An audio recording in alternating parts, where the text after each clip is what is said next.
লা ইলাহা ইল্লাল্লাহ মুহাম্মাদুর রাসূলুল্লাহ।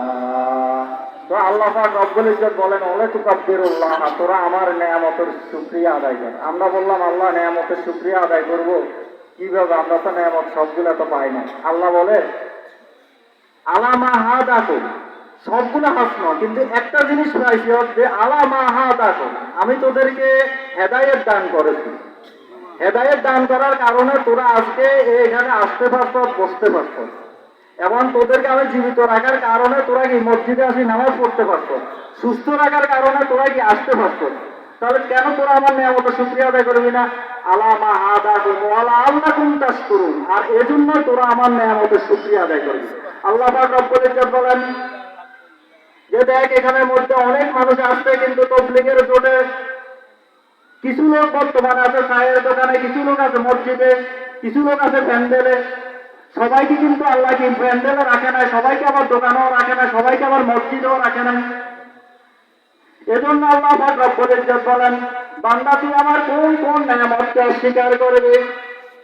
فبأي آلاء ربكما تكذبان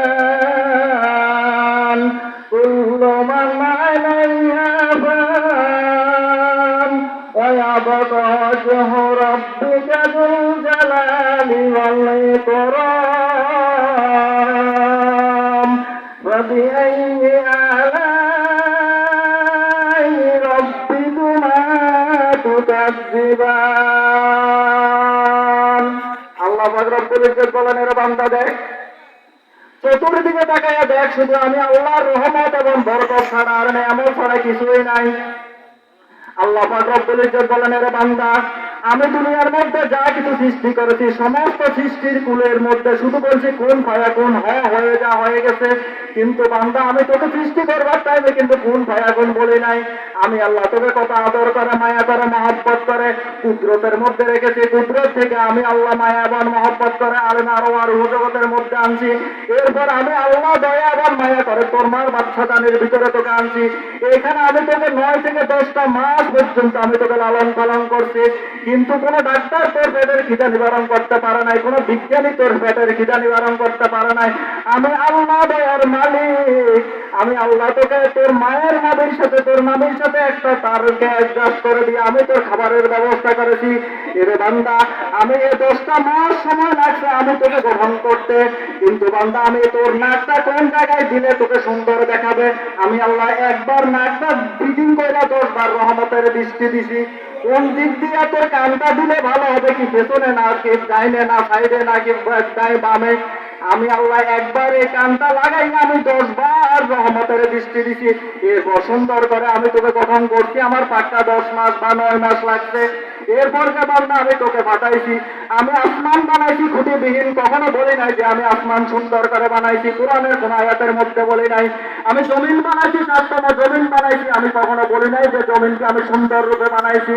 এরে বান্দা, আমি নূর দিয়া ফেরেশতা সৃষ্টি করছি। রে বান্দা, আমি কখনো বলি নাই যে ফেরেশতার জন্য আমি জান্নাত বানাইছি।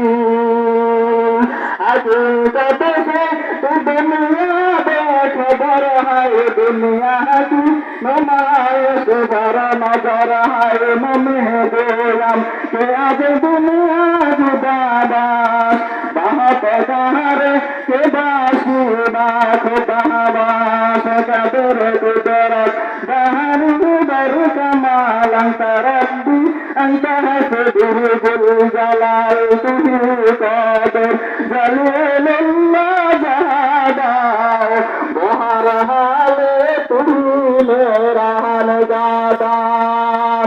আমার আল্লাহ বলে, রে বান্দা তুই আরো একটু গভীর মনোযোগ দিয়ে দৃষ্টি একটু তাকাইয়া দেখ বান্দা, এই 7তম আসমান আমি কেমন খুঁটিবিহীন আমি দাঁড় করাইয়া রাখছি। এই জমিনকে আমি তোর শোয়ার জন্য আমি সৃষ্টি করেছি।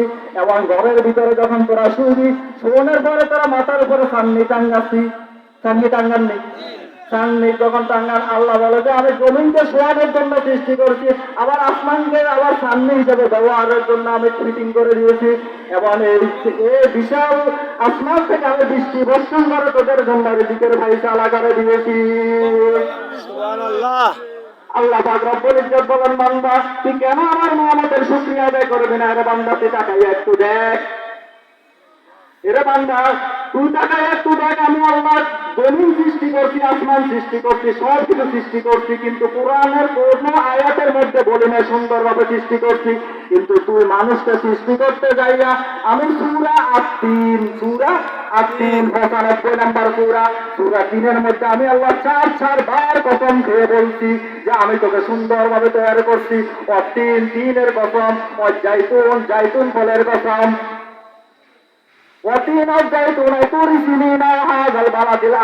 সিনাই পর্বতের কসম, পবিত্র মক্কা নগরীর কসম,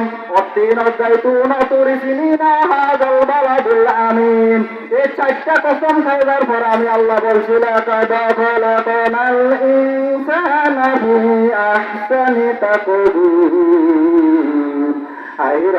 তোহার দম, তোহার জাম, তোহার দম, हजरम में तुहर दो, मैं तुहर जान, मैं तुहर दम, मैं देखता है जोहर जाता है, अब तेरा हम तारा, देखता है जोहर जाता है, अब तेरा हम तारा। আল্লাহ বলে, বান্দা 4 বার কসম খেয়ে আমি আল্লাহ তোকে যখন এই কোরআনের মধ্যে 4 বার কসম খেয়ে আমি তোকে বলছি যে বান্দা আমি তোকে উত্তম রূপে সৃষ্টি করেছি, এরপরে এখন বান্দা তুই এখন কেন আমার নিয়ামতের শুকরিয়া আদায় করবি না? তুই একটু তাকাইয়া দেখ, কত নবী পয়গম্বর দরখাস্ত করেছিল আমার বন্ধু হাবিবের উম্মত হওয়ার জন্য, আমি আল্লাহ তাদের দরখাস্তকে কবুল করি নাই। কত ফেরেশতারা দরখাস্ত করেছিল, আমি তারও দরখাস্ত কবুল করি নাই। বিনা দরখাস্তে আমি আল্লাহ তোকে এমন একজন আমার বন্ধুর উম্মত হিসেবে বানাইছি। হাসরের ময়দান যখন কায়েম হবে, প্রত্যেক নবীরা তাকে নাফসি নাফসি বলবে, আল্লাহ তুমি আমাদেরকে বাঁচাও, আল্লাহ তুমি আমাদেরকে বাঁচাও। মূসা কালিমুল্লাহ নাফসি নাফসি, আদম শফিউল্লাহ নাফসি নাফসি, ঈসা রুহুল্লাহ নাফসি নাফসি, ইসমাইল শফিউল্লাহ নাফসি নাফসি, ইব্রাহিম খলিলুল্লাহ নাফসি নাফসি। শুধু আমার আর আপনার নবী মুহাম্মদ সাল্লাল্লাহু আলাইহি সাল্লাম বলবেন, ইয়া উম্মতি ইয়া উম্মতি ইয়া উম্মতি। সুবহানাল্লাহ। আল্লাহ বলে, বান্দা তুই কেন নিয়ামতের শুকরিয়া আদায় করবি না? আমি এমন একজন নবীর পয়গম্বরের উম্মত হিসেবে আমি তোকে বানাইছি, যে নবীর চেহারা মোবারকের দিকে একবার নজর করলে জাহান্নামের আগুন হারাম হইয়া যায়। সুবহানাল্লাহ। বান্দা তুই কেন আমার নিয়ামতের শুকরিয়া আদায় করবি না? কেমন নবীর আমি উম্মত তোকে বানাইছি তুই কি জানোস? বিনা দরখাস্তে কোনো দরখাস্ত তুই করিস না, তুই কখনো কোনো দরখাস্ত করিস না যে আল্লাহ তুমি আমাদেরকে আখিরি নবীর উম্মত হিসাবে গ্রহণ করো। আমি প্রত্যেক নবীকে আমি রাসূল হিসাবে স্বীকৃতি দিচ্ছি, কিন্তু আমার হাবিবকে দিয়েছি স্পেশাল ভাবে, ওমা আরসালনাকা ইল্লা রাহমাতাল লিল আলামিন। তুজাহা উম্মতে আহমদ তুজাহবা মোহাম্মদ কাবু আবে নসবতে তোরা হাম তোরা তো হাম সিরাতে মুস্তফা দরতা মাহমে হালে ও কোন ইত্তেবায়ে সুন্নতে খায়রুল বশার গিরে লাহাজন তাহাবায়াবি আইসার। আল্লাহ বলে, বান্দা তোকে আমি এমন একজন নবীর উম্মত বানাইছি, যে নবীটি যখন এই সূর্যের আলোতে যখন মরুভূমি দিয়ে হাঁটিয়া যাইত, মেঘের খণ্ড নবীর মাথার উপরে ছায়া দান করত। আমার নবী যখন রাস্তা দিয়ে যাইতেন, রাস্তার দুই পাশের গাছ নবীকে সালাম জানাইতো। নবীজি একদিন সাহাবীদেরকে নিয়ে জঙ্গলের ভিতর দিয়ে হাঁটতেছেন, হঠাৎ করে জঙ্গলে কোনো মানুষের কোনো আওয়াজ নাই, শুধু সালামের আওয়াজ আছে। সাহাবায়ে কেরাম প্রশ্ন করলেন, ইয়া রাসূলুল্লাহ, ইয়া হাবিবাল্লাহ, এখানে তো কোনো মানুষের আওয়াজ নাই, কিন্তু সালামের আওয়াজ আছে কোথা থেকে? পয়গম্বর জবাব দেন, এরে সাহাবীগণ, জঙ্গলে আমি নবীর আগমন শুনিয়া জঙ্গলের বাঘ আমাকে সালাম জানায়, আমি নবীর আগমন শুনিয়া জঙ্গলের হরিণ আমাকে সালাম জানায়। আমি শুধু মানুষের নবী নয়, আমি জঙ্গলের বাঘ বাল্য করে নবী করে গান। সুবহানাল্লাহ। আইনা আমল আইয়ালিহিন আল্লাহিরিন বরে সদকা রাহমাতাল লিল আলামিন। আইনা আউয়ালিন আল মুরসালিন নূর আলম রাহমাতাল লিল আলামিন। শাফিউল মাহমার নবীর কিয়ামত শাফাআত করে খোদা কে পাশে গুনাহগার উম্মত। আমার বান্দা বান্দিগণ, তোরা কেন আমার নিয়ামতের শুকরিয়া আদায় করবে না? আমি এমন একজন নবীর উম্মত তোদেরকে বানাইছি, যে নবী যখন যেদিন আমি সবে মেরাজে আমি আমার নবীকে নিয়ে যাওয়ার জন্য জিব্রাইলকে পাঠালাম। জিব্রাইল ঘোড়া কিনে যখন গেল, ঘোড়াকের মধ্যে উঠছে আমার নবী, উঠিয়া নবীর চোখের পানি ওরা ছেড়ে দিয়েছেন। জিব্রাইল আলাইহিস সালাতু ওয়াস সালাম বলে, ইয়া রাসূলুল্লাহ, ইয়া হাবিবাল্লাহ, আজকে আপনি কোথায় যাইতেছেন? আপনি কি তা জানেন? আজকে আপনি কেন কাঁদেন? বলে, জিব্রাইল, আমি কান্দি, আজকে আমি কোথায় যাই? বলে, আজকে আপনি যাইতেছেন ডাইরেক্ট আল্লাহর বাড়ি। তা আল্লাহর বাড়ি কোথায়? তা আল্লাহর বাড়ি কোথায় আমি সেটা জানি না, তবে ইয়া রাসূলুল্লাহ, আমি এটা জানি যে আমার বাড়ির দরজা দিয়াই আপনি আল্লাহর বাড়িতে যাবেন। আমার বাড়ির দরজা দিয়াই আপনি মহান আল্লাহর বাড়িতে যাবেন। এই পয়গম্বর, এই মুহাম্মদ সাল্লাল্লাহু আলাইহি ওয়াসাল্লাম, আমি এইটুকুই জানি যে আল্লাহ পাক রব্বুল ইজ্জত আমাকে বলছে যে আমি জান্নাতে একটা বোরাক নেওয়ার জন্য। এই বোরাকটা কত বড় দামি বোরাক, এটা কি আপনি জানেন? আপনি সেই দামি বোরাকের উপরে উঠছেন এবং আজকে আপনি আপনার বন্ধুর সাথে ডাইরেক্ট দেখা করতে যাবেন। কোথায়? মালাইয়া আলা। সুতরাং আজকে তো আপনার খুশির একটা সংবাদ, আপনি আজকে কেন কাঁদতেছেন? আল্লাহ রাসূল সাল্লাল্লাহু আলাইহি ওয়াসাল্লাম দুই চোখের পানি ওরা ছেড়ে দিয়ে বললে, রে জিব্রাইল, ও জিব্রাইল, ও ভাই জিব্রাইল, আমি কাঁদি। আমি এই যে এত মূল্যবান বোরাকের উপরে উঠলাম, আমার উম্মত এই বোরাকের উপরে চড়তে পারবে কিনা? আল্লাহ পাক রব্বুল ইজ্জত বলে, জিব্রাইল, তাড়াতাড়ি আমার হাবিবকে তোমার সালাম জানাও। আমি আল্লাহর সালাম জানাই। আমার হাবিবকে সুসংবাদ দান করা যে আমার হাবিবকে বলো যে তার যে উম্মত গুলো তার দেখানো অনুসারে চলবে, আমি আল্লাহর হুকুম মোতাবেক চলবে। কাল হাসরের ময়দানে যখন সে জান্নাতি হবে, তাকে আমি হাসরের ময়দান থেকে জান্নাতে নেওয়ার জন্য এই বোরাকটাই আমি তার জন্য রিজার্ভ করে দিলাম। আমার নবী যা করছেন উম্মতের জন্য তা বরাদ্দ করে গেছেন। আমার নবী 3 দিন 4 দিন 7 দিন পর্যন্ত উপবাস, সেই উপবাসের ভিতরে দিয়ে নবী হাঁটতে পারেন না, মাথা ঘুরে পড়ে যায়। এমন অবস্থায় আল্লাহ জিব্রাইল আলাইহিস সালাতু ওয়াস সালামকে পাঠালেন আর বললেন, জিব্রাইল, তাড়াতাড়ি আমার হাবিবকে যাই সালাম দাও আর বলো আমার হাবিব মনে যেন ক্ষুধাতে অনেক অস্থির। আজকে 3 থেকে 4টা দিন আমার হাবিব কোনো খাওয়া দাওয়াকে পাইতেছে না। এরা হাবিব, আপনি যদি বলেন তাহলে আমি উহুদ পাহাড়কে স্বর্ণ বানাই আপনাকে দিয়ে দেব। আল্লাহ রাসূল সাল্লাল্লাহু আলাইহি ওয়াসাল্লাম ইরশাদ ফরমায়, আল্লাহ, আমি উহুদ পাহাড়কে গ্রহণ করবো স্বর্ণ হিসাবে যদি আমার উম্মতে যদি এটা ব্যবহার করতে পারে। বলে, না না না, নেবার এটা পারবে না, আপনার উম্মত না, শুধু আপনিও পাবেন। আমিও তাহলে এটা নেব না। আমি ওই নবী না যে নবী নিজে খায় উম্মতের জন্য চায় না, আমি ওই নবী না। আমার নবী একদিন ক্লান্ত পরিশ্রম পেয়ে ঘর মোবারকের মধ্যে শুয়ে আছেন, ক্লান্ত, সারাটা দিন ইসলাম প্রচার করছেন, এখন ক্লান্ত। আল্লাহ বলে, জিব্রাইল, তাড়াতাড়ি আমার হাবিবের কাছে তোরা হাবিবকে দেয় জিব্রাইলের সালাম পেশ কর। এরপর আমি আল্লাহ রাব্বুল আলামিনের সালাম থেকে পেশ কর। আর আমার হাবিবকে দেয়া বল, তিনি যে রিল্যাক্সে আছেন, তিনি যে বিশ্রাম নিতেছেন, তার উম্মতের খবর কি সে কি জানেন? জিব্রাইল আলাইহিস সালাতু ওয়াস সালাম আসলেন আমার নবীর হুজরা মুবারকে। আসার পরে দেখলেন আল্লাহর নবী ঘুম মুবারকে অস্থির বিভোর। জিব্রাইল আলাইহিস সালাতু ওয়াস সালাম চিন্তা করলেন, যদি আমি বলি ইয়া রাসূলুল্লাহ, ইয়া রাসূলুল্লাহ, উঠেন, বেয়াদবি হবে। কিন্তু আল্লাহর রাসূলের সাথে বেয়াদবি কিন্তু চলবে না। যদি আমার কাছে হাত দিয়ে মানে যদি ধাক্কা দিতে ইয়া রাসূলুল্লাহ, উঠেন, বেয়াদবি হবে, কিন্তু জাগাইতে হইব। আল্লাহ রাসূলের নাকি ঘুম থেকে জাগাতে হবে, আমার জাগাইতে গেলে আমার বেয়াদবি হবে, কি করা? জিব্রাইল আলাইহিস সালাতু ওয়াস সালাম বলেন, আমি আল্লাহর রাসূলের কদম মোবারকের নিচে বসে গেলাম। আমি জিব্রাইলের জিহ্বাখানা আল্লাহর রাসূলের কদম মোবারকের মধ্যে এইভাবে নাড়া যখন দিলাম, আল্লাহর রাসূল সাথে সাথে চোখটা মেলে দেখলো যে আমি কদম মোবারকের মধ্যে বসা। জিব্রাইল আলাইহিস সালাতু ওয়াস সালামকে আমার নবী প্রশ্ন করলেন, ও ভাই জিব্রাইল, ইয়া আখি জিব্রাইল, কি জন্য আসছো, কি পয়গাম নিয়ে আসছো বলো? জিব্রাইল আলাইহিস সালাতু ওয়াস সালাম বলে, ইয়া রাসূলুল্লাহ, ইয়া হাবিবাল্লাহ, আপনি তো ঘুম যাইতেছেন, এইদিকে আপনার উম্মত তো সব জাহান্নামী হয়ে যাইতেছে। এটা বলার সাথে সাথে মায়ের নবী তাহের নবী রাহমাতাল লিল আলামিন শাফিউল মুজনাবিন একটা চিৎকার মারে, ইয়া নাফসি ইয়া নাফসি ইয়া নাফসি, না ইয়া নাফসি বলে না, ইয়া উম্মতি ইয়া উম্মতি ইয়া উম্মতি বলে চিৎকার দিয়ে তিনি কোরআন শুরু 1 থেকে 3 দিন পর্যন্ত তিনি হাঁটতে হাঁটতে যাই একটা পাহাড়ের নিচে তিনি সেজদায় পড়ে গেলেন। সেজদা জায়গা শুধু আল্লাহকে বলতেছে যে আল্লাহ তুমি যতক্ষণ পর্যন্ত আমার উন্নতের গুনাহ মাফ না করবে ততক্ষণ পর্যন্ত আমি এই মাথা আর উঠাবো না।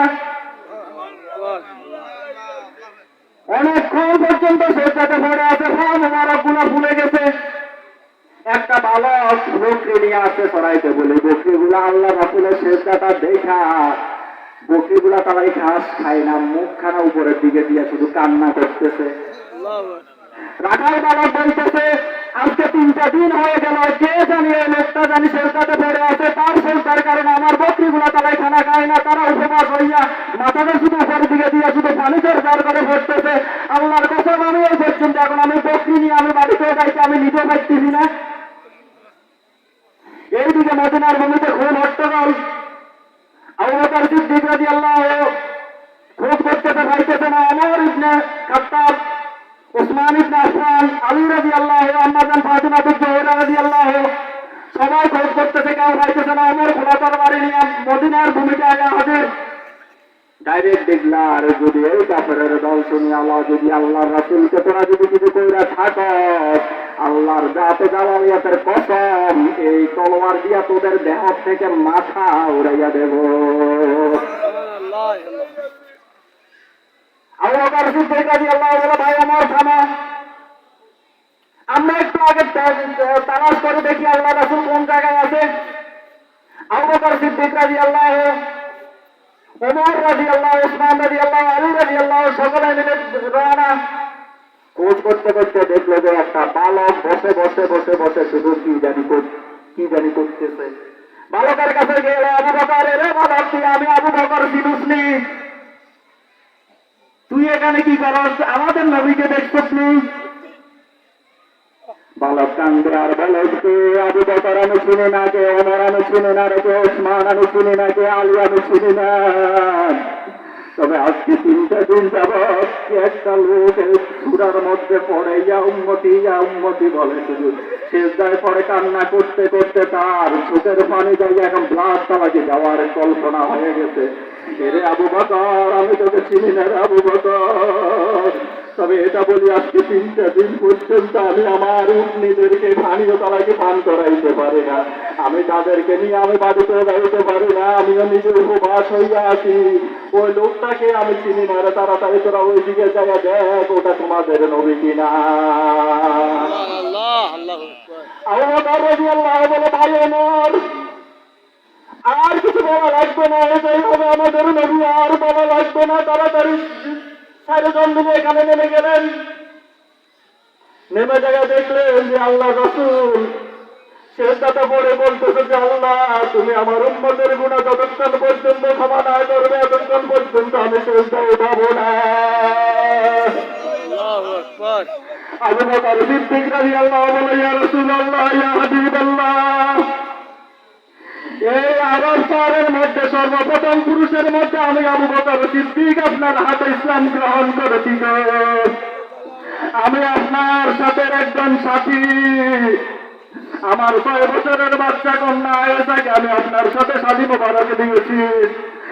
রাসূলুল্লাহ আপনি যখন যেদিকে যাইতেন আপনি আমি আবু বকরকে বলে যাইতেন বা আমি আবু বকরকে সাথে নিয়ে যাইতেন। আজকে 3টা দিন হয়ে গেল মদিনার ভূমিতে আমরা সকলে আপনাকে ঢোকাইতে ঢোকাইতে এতটুকু হরান। ইয়া রাসূলুল্লাহ ইয়া হাবিবাল্লাহ, আমি আবু বকরের যত সওয়াব আছে সব সওয়াব আপনার উম্মতের নাজাতের জন্য দান করে দিলাম, আপনি মাথা মোবারক উঠান। আল্লাহ রাসূল মাথা মোবারক উঠাই না ওমর ইবনে খাত্তাব আসলেন, ইয়া রাসূলুল্লাহ ইয়া হাবিবাল্লাহ, আমি খোলা তলোয়ার নিয়ে আবু জাহেলের যুক্তি দ্বারা আমি আপনার দেহ থেকে সবটা উড়াই দিবার জন্য আসছি। আইসা আপনার নুরানি চেহারা দেখে মায়া ভরা দৃষ্টি সুমধুর কণ্ঠ শুনে আমি ইসলাম গ্রহণ করেছি। ইয়া রাসূলুল্লাহ ইয়া হাবিবাল্লাহ, আমাকে আপনি ইসলাম দানের দ্বিতীয় খলিফা হিসেবে নিযুক্ত করে দিয়েছিলেন। আপনি বলেছিলেন আল্লাহ যদি কোনো কথা যদি বলে ওমরের জবানে কথা বলে। ইয়া রাসূলুল্লাহ আমি সে ওমর, আমি আমার যত সওয়াব আছে সমস্ত সওয়াবগুলো আমি আপনার উম্মতের নাজাতের জন্য আমি দান করে দিয়েছি, আপনি মাথা উঠান। সুবহানাল্লাহ, আল্লাহু আকবার।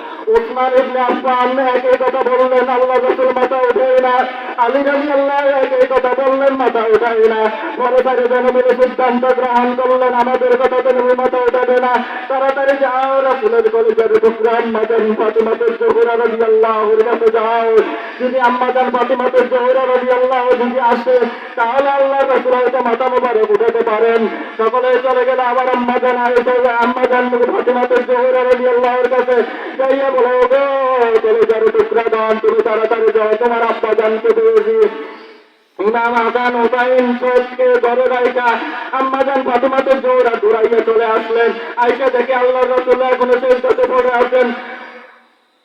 ফাতিমা জোহরা রাদিয়াল্লাহু বলে, ইয়া রাসূলুল্লাহ, ইয়া হাবিবাল্লাহ, আপনি যেখানে যান, আপনি আপনার কলিজার টুকরা ধন আমি ফাতিমা জোহরাকে বলিয়া যান। যখনই আসতেন সর্বপ্রথম আপনি আমার সাথে মোলাকাত করতেন। বাবা গো, ইয়া রাসূলুল্লাহ, আপনার যখন খিদা পাইতো আমার কাছে ছুটে আসতেন। বাবা গো, ইয়া রাসূলুল্লাহ, আমার দুই সন্তান ইমাম হাসান হুসাইন খানাতে আজকে 3 দিন পর্যন্ত তারা পেটের মধ্যে পাথর বেঁধে তারা ঘুমাইতেছে। বাবা গো, ইয়া রাসূলুল্লাহ, তারা যদি আপনার চেহারা মোবারক যদি একবার দেখে, তাহলে তাদের খানাটা নিবারণ হয়ে যায়, তাদের পেটটা ভরিয়া যায়। তারাও শুধু নানা নানা বলে কান্না করতেছে। বাবা গো, ইয়া রাসূলুল্লাহ, আপনি সেজদা উঠান। বলে, না না, আমি সেজদা উঠাবো না, আমার গুনাহগার উম্মতের গুনাহ না মাফ করা পর্যন্ত আমি সেজদা উঠাবো না। আম্মা জান ফাতিমা জোহরা রাদিয়াল্লাহু বলে, বাবা গো, ইয়া রাসূলুল্লাহ, আমি আপনার কলিজার টুকরা দান, আপনি আমাকে জান্নাতি নারী সমাজের কোটি কোটি নারী সমাজের সরদার হিসেবে ঘোষণা দিয়েছেন। আমি আমার যত সওয়াব আছে সমস্ত সওয়াব আপনার উম্মতের জন্য দান করে দিলাম। আপনি এবার মাথা উঠান। মাথা উঠাই না। আল্লাহ রাসূল সাল্লাল্লাহু আলাইহি ওয়াসাল্লাম মাথা উঠাই না। ইব্রাহিম আলাইহিস সালাম বলে, ইয়া রাসূলুল্লাহ, এখন কি মাথা উঠাইবেন না? বলে, না, আমি মাথা উঠাইব না যতক্ষণ পর্যন্ত আমার আল্লাহ আমার উম্মতের যতক্ষণ পর্যন্ত মাফ না করবে ততক্ষণ পর্যন্ত আমি মাথা উঠাবো না। আম্মা জান ফাতিমা জোহরা রাদিয়াল্লাহু আনহা কিছু একটু দূরে গেলে আবার সেজদাতে নিজে পড়ে গেলেন। তাই আল্লাহকে বলে, আল্লাহ, তুমি তো রহমান, তুমি তো রহিম, তুমি তো গফফার, তুমি আর কত কষ্ট আমার বাবাকে এই দুনিয়ায় দিতে মালিক, কত কষ্ট দিলে তুমি, তোমার কলিজা ঠান্ডা হবে রে আল্লাহ। এই কথা ওদের নারী ঘুরি পর্যন্ত আমার বাবা তখন সেজদা দিয়েছিল। আরবের দুশ্মনের আবু জাহেল উতবা সাহেবা বসা ওদের নারী ঘুরি আমার বাবার গত্তার মোবারকের উপরে দিয়েছিল। এরে আল্লাহ মালিক মাওলা, তুমি কত মায়ের আমার বাবাকে খাওয়াইবা রে আল্লাহ। সাহেবের ময়দান আমার বাবাকে ফাটাইছ, যে শরীরের মধ্যে মশা মাঝে বসা তালাকে হারাম ছিল, সাহেবের লোকেরা আমার বাবাকে রক্তাক্ত করেছে। এরে আল্লাহ, তুই আর কতটুকু ফেরেশতানি দেখলে তোর কলিজা ঠান্ডা হবে? আল্লাহ, তোর গায়ে জ্বালিয়ে তোর কসম, আমি ফাতেমা বলছি, আমার বাবার একমাত্র কলিজার টুকরা ধন, আমার দুই সন্তান ইমাম হাসান আর হুসাইন, আমি আমার বাবার উম্মতের জন্য আমার কলিজার টুকরা ধন ইমাম হাসান এবং হুসাইনকে আমি আল্লাহর রাস্তায় কুরবানি করে দিলাম। সুবহানাল্লাহ। আল্লাহ বলে, জিবরাইল তাড়াতাড়ি দৌড়া, যতক্ষণ পর্যন্ত আমি যা সহ্য করেছি আর সহ্য করতে পারি না। তাড়াতাড়ি যাই আমার হাবিবকে আমার সালাম দে, আর যাইয়া বল যে ফাতেমার দোয়া আল্লাহ কবুল করে নিয়েছে। সুবহানাল্লাহ, আল্লাহু আকবার। ইয়া রাসূলুল্লাহ, ইয়া হাবিবাল্লাহ, আল্লাহ আপনার দোয়া কবুল করেছে। কিরে জিবরাইল, কিসের জন্য আল্লাহ আমার দোয়া কবুল করেছে? বলে, আপনার ফাতেমা জানি কি বলে দোয়া করছে, তার জন্য আল্লাহ আপনার যে দাবি ছিল সেই দাবিটা আল্লাহ পূরণ করে নিয়েছে। ও ফাতেমা, তুমি এমন কি দোয়া করেছো যে দোয়ার কারণে আল্লাহ আমার দোয়াটা কবুল করে নিয়েছে? ফাতেমা জোহরা রাদিয়াল্লাহু বলে, বাবা গো, ইয়া রাসূলুল্লাহ, আমি আপনার এই বেহাল অবস্থা থেকে আমি সইতে পারি নাই। আমি আমার কলিজার টুকরা দোয়া ইমাম হাসান এবং হুসাইনকে আমি আল্লাহর রাস্তায় কুরবানি করে দিয়েছি। সাথে সাথে আল্লাহ রাসূল সাল্লাল্লাহু আলাইহি ওয়াসাল্লামের কাছে চিৎকার দিয়ে বলে, এটা ফাতেমা, তুমি এটা কি কাজ করলে? আপনারা সবাই জানেন যে ইমাম হাসান এবং হুসাইন মুহররমের 10 তারিখে কারবালায় শহীদ হয়েছেন কিনা? মুহররমের 10 তারিখে হোসেন শহীদ কারবালায়, মুহররমের 10 তারিখে হোসেন শহীদ কারবালায়। আর আসমান কান্দে, জমিন কান্দে, আল্লাহর আল্লাহ, আল্লাহুম্মা সাল্লি আলা সাইয়্যিদিনা মুহাম্মাদ।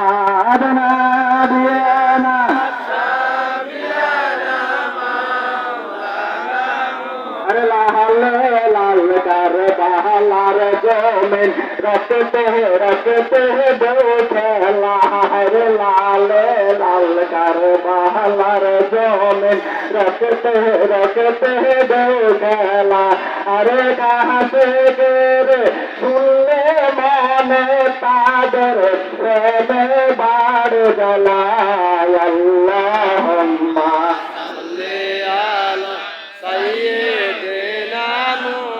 نبينا شفيعنا مولانا محمد জিদের দল সাতটা কাফে হাদিসে দেই ফাইসালা বলেন জিদের দল সাতটা কাফে হাদিসে দেই ফাইসালা আরে দাড়ি ছিল টুপি ছিল ইমান ছিল না এক তোলায় আল্লাহুম্মা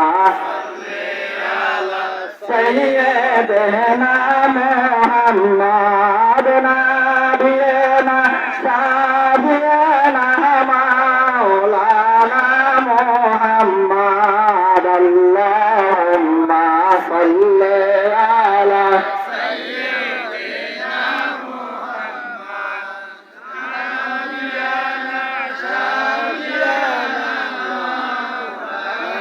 আল্লাহ বলে কেন তোরা আমার নিয়ামতের শুকরিয়া আদায় করবে না?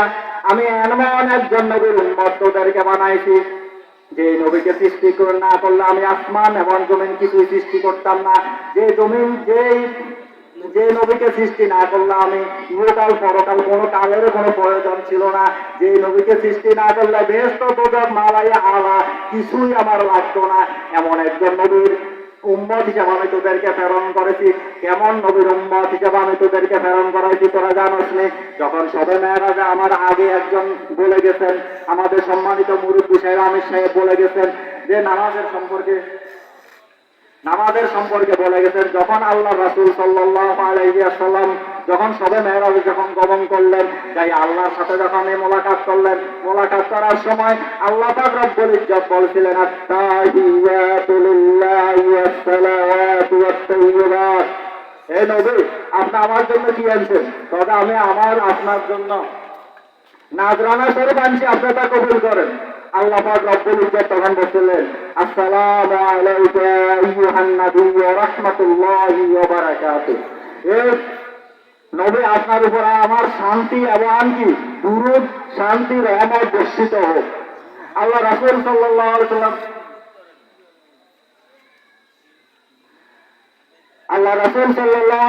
তখন বলছিলেন